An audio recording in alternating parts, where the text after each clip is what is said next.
빨간불 켜주면 말해요. 이제 켜졌어. 빨간불. 예, 오늘 데일리 머니예요.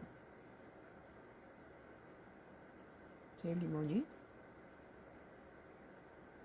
데일리 머니 2026년도 3월 27일자 기사입니다. 시사 포커스. 한국 원화 43개국 중 41위. 참 충격적이죠. 한국 원화가 43개국 중에 41위래요. 한강은 기적 이제 종말을 구하는가. 통화 사형 선고, 원화 가치 끝없는 추락과 한국 경제 위기, 세계 꼴찌급 원화 추락, 좌파 포퓰리즘 청구서가 돌아왔다. 2026년 3월 27일자 기사예요. 원화 41위의 치욕. 우리나라 돈이 뭐 일본의 일본 돈이나 무슨 중국 위안화보다도 더 밑으로 추락해서 세계 43개국 중에서 41위라고 그래요. 그리고 또 64개국 중에서 63위에 그 뭐라죠? 원화 가치가 64개국 중에 63위라고 그래. 원화 가치가. 우리나라 돈이 휴지가 돼버렸다는 거죠. 원화 41일 치욕, 구조적 결함이 부른 선진국 몰락의 서막. 한강의 기적은 끝났다. 원화 가치 폭락, 한국 경제의 현실. 원화의 비참한 추락과 과거 포퓰리즘과 인구 절벽이 남긴 파국. 43개국 중에서 41위 원화, 재정, 수출, 인구 3주고 무너지는 대한민국이라는 기사입니다. 원화 가치 하락은 기업과 가게에 직격탄을 날린다. 에너지와 원자재 전량 수입에 의존한 한국으로서는 고환율이 생산 비용을 끌어올려 수출 경쟁력을 약화시킨다. 동시에 국내 소비 위축과 투자 심리 저하를 불러일으켜 내수까지 어렵게 만든다. 원화 가치 사망 진단서. 벌써 우리 그 원화가 추락하고 있는 것은 이재명 정부 들어서면서 이거 시작됐죠.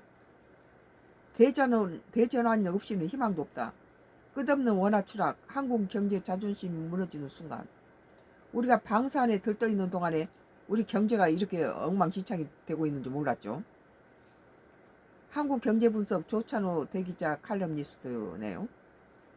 대한민국 경제의 자존심이자 국력의 상징인 원화 가치가 끝을 알 수 없는 낭떠러지로 추락하고 있다. 예전에는 일본이라든지 중국도 또는 엔화나 위안화가 우리보다 훨씬 아래였는데 지금은 세계 64위 중에 63위이고 또 지금 오늘 43위에서 41위의 원화 가치가 원화 41위 치욕 구조적 결함이 부른 선진국 몰락의 서막이라는 기사입니다. 세계 43개국 중 41위 치욕적 숫자가 말하는 한국 경제 현실.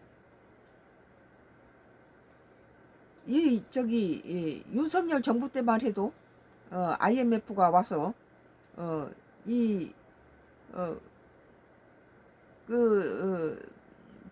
윤석열 대통령의 그 비상 계엄에도 불구하고 그 IMF를 비롯해서 세계 그 은행 제 상위급 고위층인들이 와서는 우리나라 경제는 매우 안정적이다, 강하다 그렇게 말했는데 지금 보세요.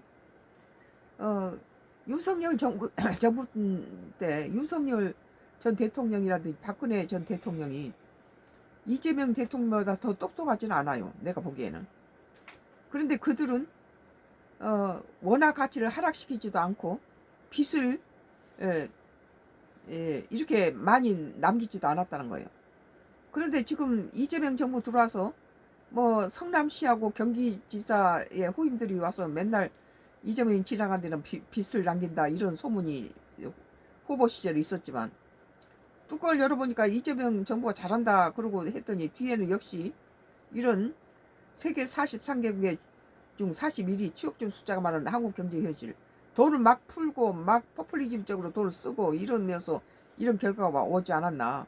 우리가 예상했던 것이지만 우리가 뭐 다른 이런 경우는 지도자가 모든 경제나 모든 것을 주도적으로 잡아 흔들고 주도적으로 가는 그런 정부는 밑에 사람들이 국고가 다 포퓰리즘적인 돈을 뭐 나라에 풀어주고 뭐 선거 때마다 돈 풀고 이런 것에 대해서 제재를 할 수가 없어요. 제재를 하면은 갖다 잘리는 거죠.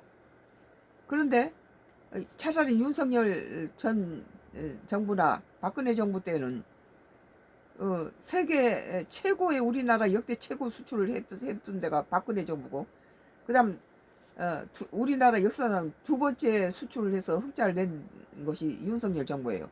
근데 이들이 특별하게 이재명 대통령만큼 두뇌 플레이가 좋은 것도 아니고 그렇게 아주 탁월하게 잘 국정을 운영한 건 아닌데, 그들은 안정된 그런 원화 가치를 유지하면서 국고가 상당히 안정되게 운영됐다는 거예요. 근데 지금 보세요. 정치를 잘하고 있는데 왜 이렇게 국가가 고갈돼서 군인들의 식비를 못 주고 피복비를 못 주고 이런 사태가 이재명 정부 들어와서 처음 발생했잖아요. 올해 작년도 2025년도에 12월 달치를 못 줘가지고 2026년 1월 달 10일인가 줬잖아요. 이런 거 역대 정부에서 처음 있는 일이란 거예요. 첫 번째, 세계 43개국 중 41위 지역적 숫자가 말하는 한국 경제 현실. 원화가 43개국 중 42위로 주저앉았다는 것은 전쟁이나 초인플레이션을 겪는 극소수 국가를 제외하면 세계에서 가장 빠르게 가치가 훼손되는 통화가 되었다는 겁니다. 우리나라 돈이 종이쪽지가 돼버린 거예요. 최근 원달러 환율은 1,500원대를 돌파하여 김대중 전 대통령 때 김영삼 정부가 망쳐놓은 그 IMF를 축겨 들었을 때도 지금보다 더 심각하지 않았다는 겁니다. 1,500원대를 돌파하여 글로벌 금융위기 이후 최고 수준을 기록하고 있는 단순히 달러 강세에 기인한 일시적 현상이 아니다. 대외 의존도가 높은 한국 경제의 원화 약세는 수입 물가 폭등, 실질 소득 감소, 외국인 자본 유출로 악순환을 촉발한다. 그러니까 모든 나라들이 다 겪고 있는데도 불구하고 세계 43개국 중에 41위고 세계 64 중에서 63위의 한국 통화 가치를 갖고 있다.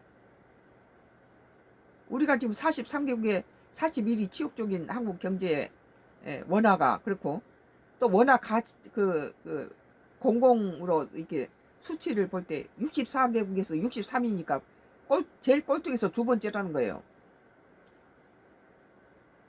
이 원화 가치 하락은 기업과 가게에 직격탄을 날린다. 에너지와 원자재를 전량 수입에 의존하는 한국으로서는 고환율이 생산 비용을 끌어올려 수출 경쟁을 약화시킨다는 동시에 국내 소비 위축과 투자 심리 저하를 불러일으켜 내수까지 얼어붙게 만든다. 시장 참여들은 이미 한국 경제 구조적 취약성을 가격에 반영하고 있으며 이는 장기적으로 원화 자산에 대한 투매 압력을 더욱 증폭시킬 전망이다. 그러니까는 정치적으로 일 잘하는 것하고 경제 관리를 잘못해가지고 국고가 비고 자꾸 국민들한테 베네수엘라 짝이 된다는 거예요. 뭐 선거 때마다 갖다 돈 풀어내고 뭐 찍어내고 이러니까 이번에도 뭐 또 돈을 풀어서 또 준다는데 지금 나라가 지금 파산 지경에 이르렀는데 자꾸 돈 풀면 어떻게 됩니까? 그러고 나서는 이제 뭐 강남 죽이기하고 세금으로 뜯었는데 지금은 세금을 뜯어서 6,500조의 빚이 있다는 거예요. 우리나라가 6,500조로. 지금은 이제 세금 걷어가지고 갚을 그런 상황도 아니래요. 좌파 정부 포퓰리즘 정책의 청구서, 퍼주기 정부 혹독한 유산. 한국 원화 추락의 근본 원인을 거슬러 올라가면 과거 좌파 정부 시절 자행된 무분별한 포퓰리즘 정책과 맞닿아 있다. 문재인 정부 때도 그렇게 빚이 늘어나거나 이렇게 원화 가치가 이렇게 추락하지는 않았죠. 윤석열 정부 때도 굉장히 탄탄했다는 거예요. 우리가 뭐 저기 이재명 대통령 후보 시절에 우리가 많이 걱정했던 게 뭡니까? 경기 성남시장이나 경기지사 때 후임들이 와서 이재명 후보가 지나간 데는 전부 다 비투성이다. 그거 빚 갚느라고 후보 다음 저기 후임들이 와서는 허리가 휜다. 그러는 말이 있었는데 지금 보세요. 윤석열 정부 때 IMF 들이 와서는 전부 와서 우리나라에 이 비상계엄이 있으니까 좀 추락시키려고 왔는데 와서 보니까 상당히 잘하고 있었다. 한마디로 한덕수가 잘하고 있었다는 거예요. 최상봉이나 한덕수가 윤석열 정부 때는 잘하고 있었는데 지금 이재명 정부가 들어서서 환율이 이렇게 막 급추락하는 지도자 한 사람이 바뀌었다고 이렇게까지 환율이 가치가 이렇게 떨어지냐. 64위에서 63으로 가고 43번째 국가에서 41로 떨어진다는 거 이건 치욕적이라는 거예요. 한국 원화 추락의 근본 원인을 거슬러 올라가면 과거 좌파 정부 시절 장인대 무분별한 포퓰리즘 정치가 맞닿아 있다. 소득주도 성장이라는 미명 아래 급격한 최저임금 인상은 자영업자와 중소기업 생존 기반을 무너뜨렸다는 거예요. 저기 노란 봉투법이니 무슨 노동자들을 하다 보니까 최저임금을 갖다 해주니까 자영업자들은 더 이상 벌줄 수가 없는 거죠. 공공부대 확대와 선심성 복지 예산 증액은 국가 채무를 단기간에 폭증시켰으며 과다한 규제는 기업들의 생산기지를 해외로 내몰았다. 우리나라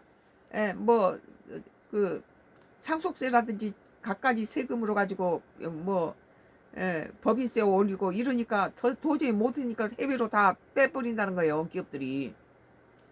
이러한 정책들은 재정 건전성을 훼손하고 시장의 신뢰를 잃게 만들었다.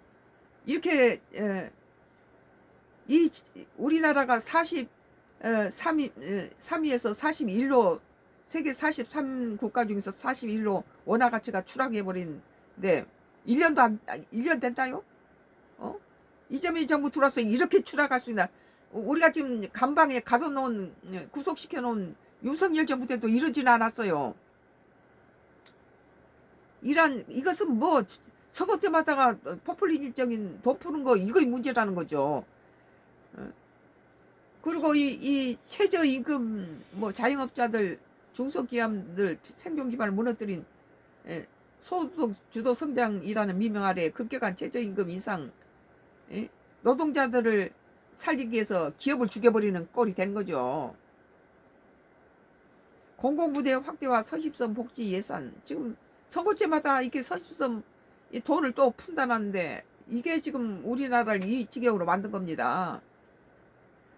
공공부대 확대와 선심성 복지 예산 증액은 국가 채무를 단기간에 폭등시켰다. 단기간에 너무 우리나라가 추락한 걸 우리가 느끼잖아요. 지금까지는 이재명 정부 잘한다 했는데 지금 지금 경제에서는 우리나라가 환율이 1,500대가 넘어버렸고 1,500대면 사실 부도도 상태예요. 과도한 규제는 기업들의 생산기지를 해외로 내몰았다. 이러한 정책들은 재정 건전성을 훼손하고 시장의 신뢰를 잃게 만들었다. 공짜 돈 살포의 대가는 지금 원화 가치 하락이란 거대한 부메랑으로 돌아오고 있다. 베네수엘라가 그랬다잖아요. 국민들한테 다 돈 뿌려가지고 지금 베네수엘라 보세요. 국가 부채 증가로 인해 재정 정책의 여력이 줄어들었고 이는 통화 정책의 독립성과 신뢰성을 동시에 약화시켰다.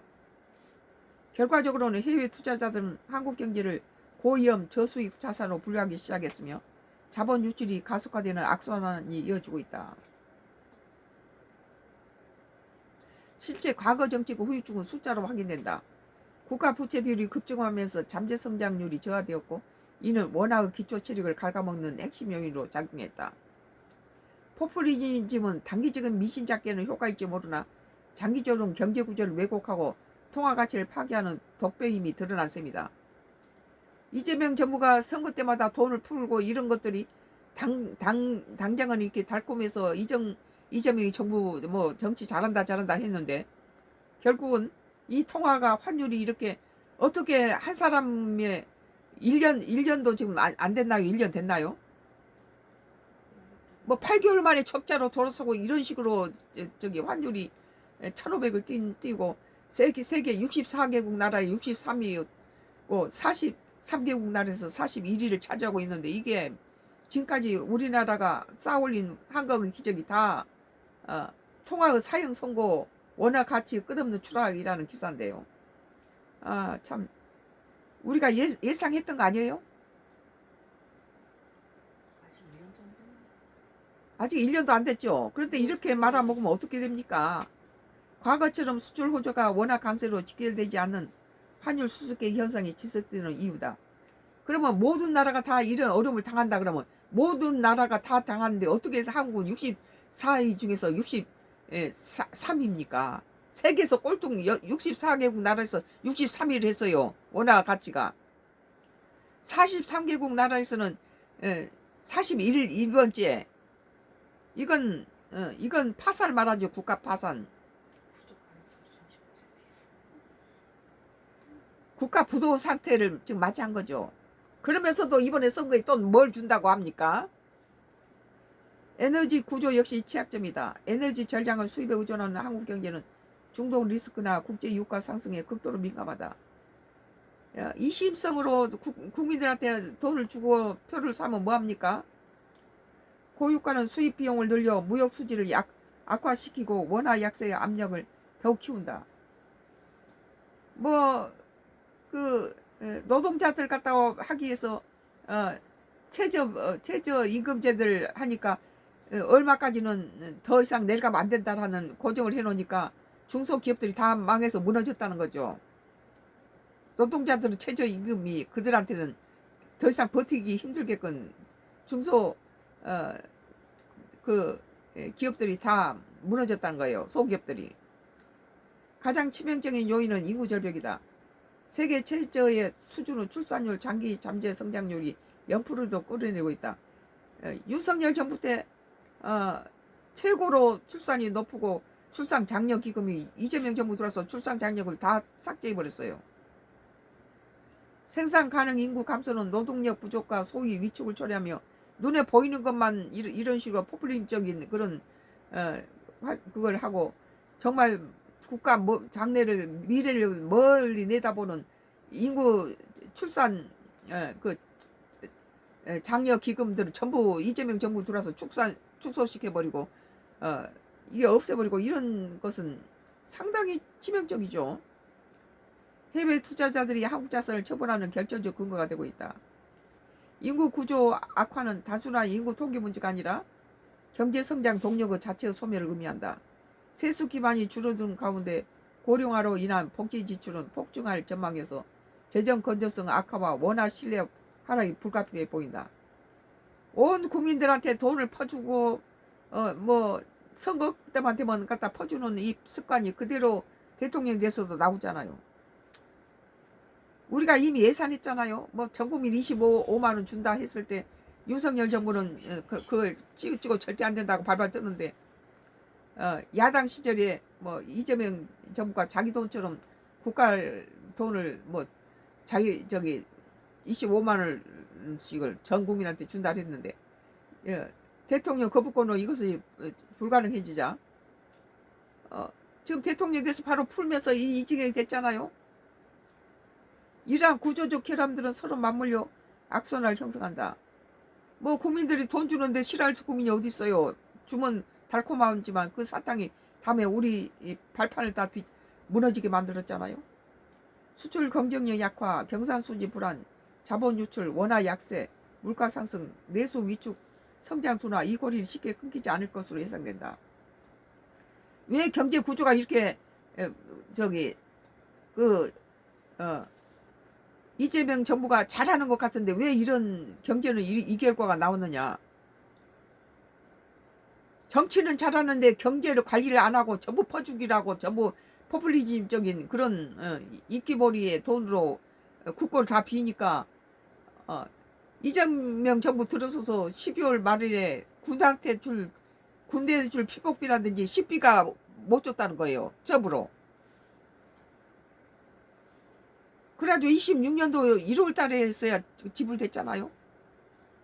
이런 거 지금 경제 살림을 잘못하고 있다는 거예요. 국가적 대책과 개인의 생존 전략 대전환이 필요한 시점이다. 국가 차원에서는 근본적인 구조개혁이 시급하다. 재정 준칙 법적 무조건 국민한테 뭐 강남 죽이기 해서 집안에 있는 사람까지 보이스니 뭐니 그렇게 돈을 써버리고 나서는 그거 지금 이 세금으로 받다 했는데도 6,500조가 지금 빚이래요. 우리나라가 6,500조 빚이 이제는 뭐 저기 세금 올려가지고 재산세 올리고 월세 올려가지고 할 수가 없다는 거예요. 재정 준칙의 법제화를 통해 재정 건전성을 회복하고 법인세 인하 등 파격적인 친기업 정책으로 해외 자금을 유치해야 한다. 법인세를 올려 일해야 되는데 더 올렸어요. 그러니까 기업하지 말라는 거죠. 그 모든 경제학자들이 뭐 법인세로 다른 나라는 법인세를 내려주고 정부 보조금을 줘서 이렇게 기업들을 장려하는데 우리나라는 뭐 상속세를 절반 이상 하고 뭐 우리 기업을 세외로 내쫓는데 저기 이익을 했다는 거예요. 국가 정책이란 것이. 노동자 노란 봉투법 3법 이런 것들은 기업 죽이는 거고 노동자를 올려서 노동자의 뭐 최하 기초 뭐법을 만드니까는 그 액수를 줄래니 그 중소기업 소기업들 상인들이 다 무너져 버린 거예요. 개인 투자자 입장에서는 원화 자산 집중이 더 이상 안전하지 않다. 원화를 달러 바꿔야 하는가라는 질문이 이제 설득이 아닌 생존 문제로 다가온다. 원화 가치가 휴지 조각이 돼버린 거죠. 자산 포트폴리오 상당 부분을 달러화 자산, 미국 국채, 달러 예금, 해외 주식으로 분산하는 것이 불가피하다. 원화만 고집하는 것은 침몰하는 배 위에 구명조끼를 거부하는 행위와 다름없다. 다만 환율 왜 다른 신문들은 이렇게 못합니까? 데일리 머니처럼 한국 원화 43개국에 41위 한국은 기적이 이제 종말 고하는가 통화 사형 선고 원화 가치 끝없는 추락이라는 기사인데요. 이런 다른 기사들은 한국 방산만 하고 우리 한국 기업이 뭐 어쩌고 저쩌고 이렇게 잘 되는 것만 얘기하는데 이런 진실을 말해줘야 된다고요. 우리는 외면적으로 볼 때 이재명 정부가 정치를 잘한다라고 칭찬해 줬는데 내용적으로는 통화가 1,500을 넘어서 국가 부도 위기 상태에 있는 데다가 다 같이 세계가 어려움을 당하는데 43개국 중에서 41위 원화가 난데없이 위안화라든지 일본 엔화보다 더 추락을 해서 세계 꼴찌에서 두 번째란 거예요. 64개국에서 63위예요 우리 한국이. 그리고 43개국에서 41위. 한국의 기적은 종말을 고하는가 대전환의 기회인가. 한국전에 지금 중진국 함정을 넘어 선진국 몰락의 문턱에 서 있다. 그 아르헨티나라든지 베네수엘라가 남의 일이 아니라는 겁니다. 정치권의 포퓰리즘 경쟁이 지속되고 계속 퍼주는 거예요. 계속 국가에 있는 돈을 다 퍼주고 군대에 줄 피복비도 없어가지고 해를 넘겼잖아요. 2025년 12월 달까지 못 줘서 2026년도 1월에 줬잖아요. 이런 적이 없었죠. 지금 간방에 가둬놓은 윤석열도 이런 짓은 안 했어요. 한덕수가 잘했단 소리요. 최상목이하고 한덕수가 잘했단 소리예요. 비전문가인 경제 비전문가인 대통령이 알아서 이걸 전부 죽여들고 이렇게 하면은 이게 사단이 나는 거죠. 그 사람들을 이용을 해야지. 자기가 다 콩나라 판나라 다 해버리면은 그들의 전문성들이 다 결여돼서 이정이 되고 밑에 사람이 있어 바른 말을 못하죠. 41이라는 성적표는 시작이 불가할 것이다. 근면과 혁신으로 한강의 기적을 일궈낸 정신을 회복하지 못한다면 원하는 국제시장에서 잡돈산이 통화로 전락할 위험성이 크다. 지금 우리 원화는 휴지 조각이 돼버린 있었습니다. 세계 두 번째로 64개국에서 63위예요. 그리고 43개국에서 41위. 제일 꼬랑지란 거예요. 왜 이재명 정부 들어와서 이 모양이 됩니까? 우리가 우려했던 거 성남시장부터 경기지사 때 후임들이 들어와서 이재명이 지나간 지나준 전부 빚 갚느라 허리가 휜다 소리가 우리가 걱정했던 것이 그대로 현실로 들어와 있잖아요. 왜 선거철이 되면은 사방이 선심성으로 돈을 뿌리고 나서 국가 돈을 자기 돈처럼 저기 야당 시절에도 그랬는데 지금 우리는 기가 막히네요. 그러나 위기에 동시에 기회다. 구조적 결함을 직시하고 재정 건전성 강화, 규제 완화, 인구정책 혁신, 산업 다각화를 통해 대전화를 이룬다면 새로운 도약의 발판을 마련할 수 있다. 원화 가치 추락은 한국 경제에 던져진 마지막 경고장이다. 정치와 시민, 국민 모두가 이 현실을 직시하고 행동하지 않는다면 한강 기정은 영원한 추억으로 남을 뿐이다. 정신 차려야 돼요. 또 이번에 선거에 뭘 준다고 하는데 그런 건 정말 그래 놓고 나서 무슨 세금으로 뜯어내는 것은 수십 배를 뜯어내고 이게 지금 국가를 갖다 말아먹고 있는데 이게 지금 대짓입니까 이게? 간방에 들어있는 윤석열 갖다 앉혀놔도 이 지경은 안 되지요. 한국 경제는 지금 중진국 함정을 넘어 선진국 몰라고 문턱에 서 있으며 정치군은 끝없는 포퓰리즘 경제 구조 개혁의 지연이 지속된다면 원화 41인 추억적 순위는 시작에 불과할 것이다. 43개국에서 41인이고 64개국에서 63이라는 거예요. 지금 대한민국은 근면과 혁신으로 한강의 기적을 창조했던 정신을 되살리지 못하고 재정 건전성 강화, 규제 혁파, 노동시장 유연화, 인구 절벽 대응이라는 대전화를 가감히 실행하지 않는다면 원하는 국제시장의 작도수단이 통화로 전락하고 대한민국 경제적 자존심이 영원히 사라질 위기에 처해 있다. 왜 베네수엘라, 아르헨티나든지 베네수엘라가 저 모양이 됐습니까? 잘 나가던 나라가.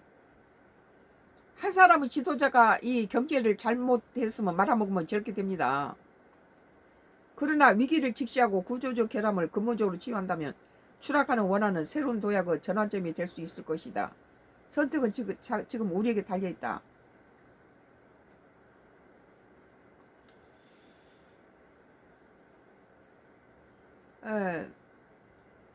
참 오늘 충격적이네요. 데일리머니 시사포커스 한국 원화 43개국 중에 41위. 한국은 기적이 이제 종말을 구하는가. 통화 사형 선고 원화 가치 끝없는 추락과 한국 경제 위기 세계 꼴찌급 64개국 나라에서 63위고 43개국 나라에서 41개국 1위예요. 이러면은 세계적으로 꼴등이란 소리죠. 휴지 조각이 됐어요 우리 돈이. 중국은 위안화보다도 떨어지고 엔화보다도 떨어졌죠. 그전에는 윤석열 정부 때도 세계 국제 평가 신용 평가사가들이 제 고위급들이 와서는 뭘 했습니까? 한국 경제는 매우 단단하고 매우 안정적이다 그렇게 말했잖아요. 윤석열은 비상계엄에 우리나라 신용등급을 낮추려고 왔다가 신용평가사들이 한국 경제는 매우 안정적이고 비상계엄을 했음에도 불구하고 매우 안정적이다 그랬어요. 이재명 정부 들어와서 정치 잘한다 잘한다 했더니 지금 경제는 이렇게 말아먹고 있잖아요. 그러니까는 후보 시절에 성남시장이나 경기지사 때 이재명이 지나간 데는 전부 다 비투성이라 허리가 휜다 빚 갚느라 후임이 빚 갚는다 소리가 이것이 우리가 국민이 우려했던 것인데 지금 이게 이 나라 경제가 지금 이 모양이 지금 1년도 안 돼서 이꼬라지가 됐잖아요.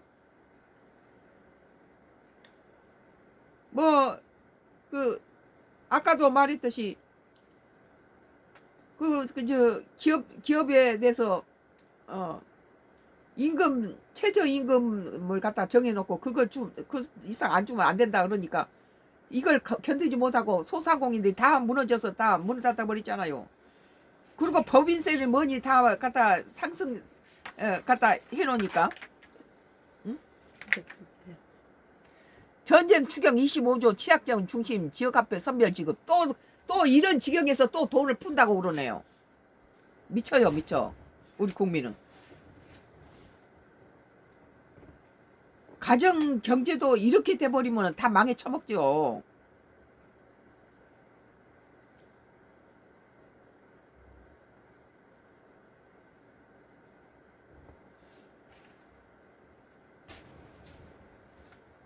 얘도 상태가 조금 나아졌다.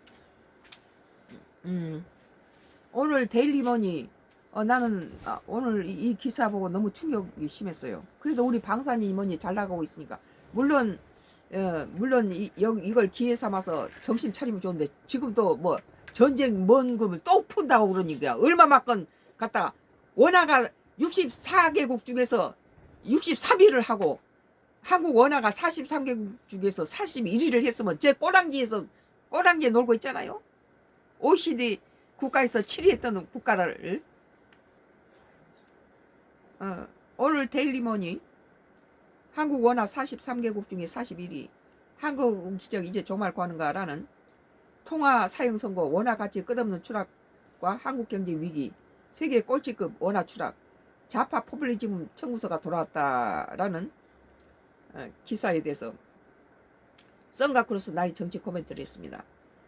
왜 갖다가 국고를 갖다 풀어서는 그렇게 인기몰이로 선거철마다 풉니까? 이번 선거를 앞두고 또 갖다 푼다고 그래요.